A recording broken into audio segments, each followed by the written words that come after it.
ডাল ভাত বাঙালির প্রধান খাবার বলা যেতে পারে। সেই ডাল রান্নার সময় আমাদের কিছু ভুল থেকে যায়, যার কারণে আমরা অনেকেই ভাবি যে ডাল খেলে পরে আমাদের গ্যাস, বদহজম, অ্যাসিডিটি এর সমস্যা হতে পারে।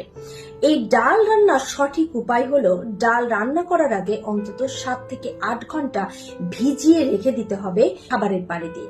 আর তারপরে সেই ডাল ভালো করে ধুয়ে তারপরে রান্না করতে হবে এবং ডাল রান্না কখনোই প্রেসার কুকারে করা উচিত নয়।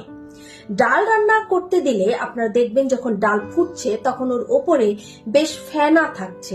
এই ফেনা হচ্ছে অতিরিক্ত ক্ষার। এই ক্ষারকে প্রথমে তুলে ফেলে দিতে হবে। যতবার এরকম ফেনা বা সাদা পানি তৈরি হবে ততবার সেটাকে তুলে ফেলে দিন এবং তারপরে আপনি ডালটা ঢাকনা ছাড়াই রান্না করুন।